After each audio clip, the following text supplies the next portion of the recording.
Kembali lagi di Islam itu Indah, waktunya menjawab pertanyaan-pertanyaan yang sudah diberikan oleh jamaah yang ada di rumah. Yang pertama kita kasih kesempatan dari Ed Hermansyah 6100. Assalamualaikum, saya mau bertanya, apakah ketika seorang beramal soleh lalu melakukan perbuatan maksiat, apakah amalnya tersebut akan hilang? Mohon penjelasannya, Ustadz Maulana. Bismillahirrahmanirrahim. Ketika orang beramal saleh, yakinlah amal buruk susah untuk dilakukan. Karena diisi dengan kebaikan. Tapi kenapa ada orang beramal saleh tapi tetap melakukan keburukan? Ternyata amalannya ada yang salah. Salah dari segi niat, salah dari segi kesabaran, salah dari istiqomahnya, salah dari bentuk ijranya, dan salah dalam bentuk maaf niat yang ikhlas. Karena amalan itu harus lillahi ta'ala, bukan karena manusia. Ketika karena manusia, maka timbul akan apa? Sakit hati, menyakiti hati orang. Dan insya Allah ketika orang melakukan kebaikan, beramal baik, yakinlah amal buruk susah untuk dilakukan. Tapi ternyata kenapa bisa dia amal buruk? Berarti ada dosa. Ketahuilah dosa itu menghalangi kebaikan. Karena ada setitik sehingga hidayah itu susah datang. Makanya perbaiki dulu diri kita, perbaiki, mantapkan ampunan Allah, tobat dan sebagainya. Sehingga kita mudah untuk melakukan kebaikan. Masya Allah. Selanjutnya kalau gitu dari Rofin 007. Waduh ini James Bond nih teman ini. Assalamualaikum, mohon izin untuk bertanya kepada Ustadz Guru sekalian Islam itu Indah. Jika kita punya rezeki masih sedikit atau terbatas untuk disedekahkan, mana yang harus didahulukan? Kasih orang tua atau anak yatim? Terima kasih sebelumnya. Yang jawab Ustadz Syah, mohon izin silakan. Yas'alunaka madza yunfikun qul ma anfaqtum min khairin falil walidain wal الأقربين واليتامى والمساكين. Ketika umat Islam atau kaum muslimin bertanya kepada siapakah infak ini atau nafkah ini, maka yang pertama yang disebut Al-Quran adalah falil walidain. Maka kepada orang tua, banyak orang royal di luar tapi kepada orang tuanya mereka pelit. Kalau teman-temannya ditraktir apa saja tapi kepada orang tuanya mereka pelit. Kalau kepada orang lain dia royalnya luar biasa tapi kepada orang tua, padahal ternyata nafkah itu atau infak itu diberikan kepada orang tua, sedekah itu kepada orang tua. Adapun kepada anak yatim misalnya itu adalah termasuk dalam bagian zakat. Ketika masuk di bagian zakat maka insya Allah ada yang mengatur zakat tersebut. Kalau punya rezeki terbatas dahulukan yang paling dekat dulu nih. Insya Allah jangan begini, ada istilah begini. Saya pengen kaya supaya saya bisa bahagiakan orang tua. Coba dibalik, saya bahagiakan orang tua saya supaya Allah kirimkan kekayaan kepada saya. Gitu. Masya Allah, jadi orang tua dulu ya diutamakan. Selanjutnya kita yang berikutnya dari @MissRia_CH. Ini bukan Ricis nih. Ria Ricis? Bukan, ya Tanya, Ricis. kalau Ria Ricis mak kakaknya aja yang jawab. Iya. Ini Assalamualaikum warahmatullahi wabarakatuh. Saya mau bertanya amanah atau zikir untuk perempuan yang sedang berhalangan. Juga amalan agar tercapai keinginan. Tentunya semua karena Allah Subhanahu wa taala. Umas, mohon izin dijawab silakan. Untuk bisa mencapai sebuah keinginan atau cita-cita tentu ada yang namanya duit, doa, usaha, ikhtiar, tawakal ala Allah. Ud'uni astajib lakum, berdoa kepada Allah maka akan Allah perkenankan. Beberapa di antaranya zikir-zikir banyak, cuman ada adab-adabnya ketika misalnya teman-teman mau berdoa, adab-adabnya adalah misalnya memuji-muji Allah dulu, bersalawat dulu, bertaubat kepada Allah Subhanahu wa taala dulu, lalu minta kepada Allah Subhanahu wa taala. Ada satu doa yang bisa diamalkan, doa yang mudah, yang sehari-hari kita bisa ucapkan terus-menerus yaitu doa La ilaha illa anta subhanaka inni kuntu minadz zalimin. Doanya Nabi Yunus alaihissalam ini dahsyat teman-teman sekalian karena mengandung pertama adalah ketauhidan. Jadi kita mengakui bahwa tiada Tuhan selain Allah Subhanahu wa taala. Kemudian yang kedua, dahsyatnya lagi doa Nabi Yunus alaihissalam adalah kita memuji-muji Allah, dan yang ketiga kita minta kepada Allah sebuah perkara tapi kita tahu bahwa apa yang terjadi akibat kesalahan diri kita sendiri. Kita bertobat kepada Allah Subhanahu wa taala. Jadi silakan untuk memperbanyak doa La ilaha illa anta subhanaka inni kuntu minadz zalimin insyaallah. Ini Masya Allah ya Mbak, jelas ya Mas ya semuanya sudah memberikan pertanyaan ini Masya Allah. Ini ingat 5 tahun lalu formasinya kayak gini nih. Ini kita lanjutkan lagi seperti apa doa Nabi Sulaiman agar kita dapat amalkan nih. Agar harta kekayaan yang kita miliki ini bisa membawa kita selamat di dunia hingga masuk ke surganya Allah. Langsung aja kita panggil guru kita kembali, Habib Muhammad bin Syah. Mohon izin waktunya silakan Bib.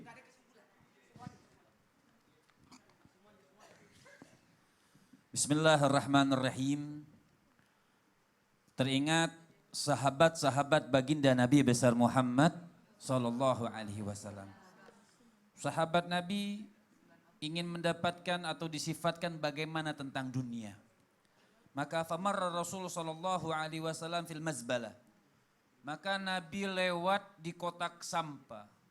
Wa asyar. Kemudian Nabi SAW menuju kepada kotak sampah yang bau, yang banyak sampahnya. Maka Nabi mengatakan hadhihi dunya. Ini dunia kata Rasul SAW. Jadi sampah diibaratkan dunia. Teringat perkataan Sayyidina Imam Ali Zainal Abidin. Beliau mengatakan ajibtu liman amila lidaril fana wa taraka daral baqa. Kata Sayyidina Imam Ali Zainal Abidin, beliau mengatakan aku sangat heran liman amila lidaril fana, mereka yang mengajar dunia yang akan dimusnahkan oleh Allah Subhanahu wa taala, wa taraka daral baqa, meninggalkan hal yang kekal bersama Allah Subhanahu wa taala. Lihat Al-Imam Syafi'i, beliau mengatakan ad-dunya sa'ah faj'alha ta'ah. Imam Syafi'i mengatakan dunia sa'ah, tempat sesaat, tempat singgah kita untuk ibadah kepada Allah Subhanahu wa taala. Lantas jadikan apa tempat sesaat singgah kita kepada Allah Subhanahu wa taala? Faj'alha ta'ah. Jadi dunia diciptakan oleh Allah tempat kita ibadah. Uang yang Allah Subhanahu wa taala rezeki berikan kepada kita dipergunakan untuk ibadah, bertakwa kepada Allah Subhanahu wa taala, menambahkan keimanan kita kepada Allah Subhanahu wa taala. Yang tadi saya sampaikan, ij'alil mal au itrahil mal fi yadika wala fi qalbika. Pengen orang yang beriman kepada Allah dengan kekayaan yang diberikan oleh Allah Subhanahu wa taala, jadikan harta itu taruhnya di tangan, jangan taruh di hati. Ketika kita letakkan harta kita di tangan, gampang keluarnya untuk sedekah, untuk ibadah di jalan Allah Subhanahu wa taala. Bahkan ada hadis baginda Nabi besar Muhammad As-Sakhi, Nabi mengatakan orang yang dermawan itu dunia kekayaan dibuat Allah untuk Allah Subhanahu wa taala, garibun minan nas wa garibun minal jannah. Dekat kepada manusia dan mendekatkan diri kita kepada syurganya Allah Subhanahu wa taala. Jadi nikmat. Maka ada doa dalam Al-Qur'an surat As-Sad itu dikatakan bismillahirrahmanirrahim, rabbighfirli wa habli mulkan la yanbaghi li ahadin min ba'di innaka antal wahhab.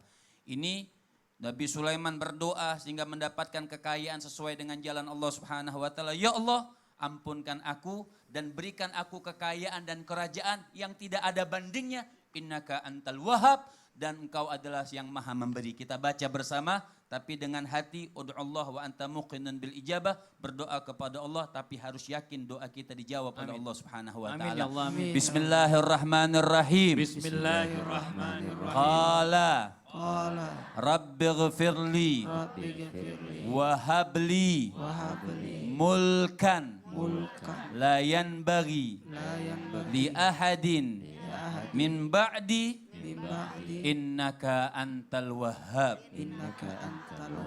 Ini diamalkan setelah sholat fardu. Diusahakan setelah sholat fardu amalkan ini doa. Mudah-mudahan kenapa? Ya Allah berharap diberikan harta oleh Allah Subhanahu wa taala dan dengan harta tersebut menjadi jembatan kita, jalan kita di hadapan Allah Subhanahu wa taala, bertambah iman kita, bertambah ketakwaan kita, bertambah keyakinan kita kepada Allah Subhanahu wa taala jalla jalaluhu wa ta'ala azamatu. Kenapa? Kita akan meninggal dunia, semua dihisab. Sayyidina Imam Ali bin Abi Thalib beliau mengatakan al yauma amalun wala hisab, gadan hisabun wala amal.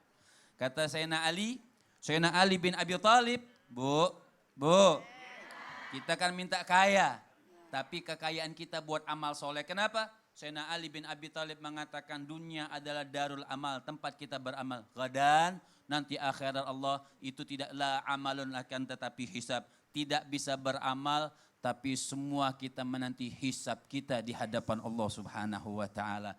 Mudah-mudahan Allah Subhanahu wa taala berikan nikmat buat kita, nikmat yang agung, nikmat agar harta diberikan kepada Allah Subhanahu wa taala buat beriman kepada Allah Subhanahu wa taala. Amin amin ya rabbal Amin. kata Rasulullah sallallahu alaihi wasallam bersabda, alhamdulillahirabbil alamin.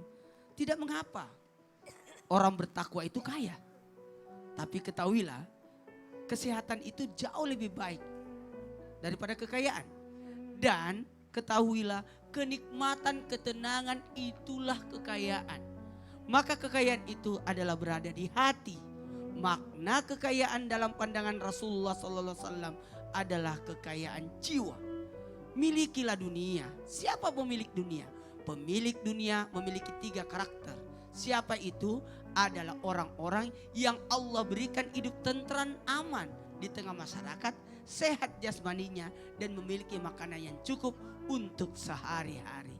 Inilah makna kekayaan yang hakiki. Sehingga ketika orang merasakan 3 ini, apa itu? Hidup tentram dan aman, karena kekayaan, kaya harta, kaya rezeki, kaya karunia, kaya tentram, dan ketahui kekayaan yang paling tinggi, nikmatilah atas apa yang Allah berikan. Dalam artinya bersyukur, saling berbagi, saling berbagi.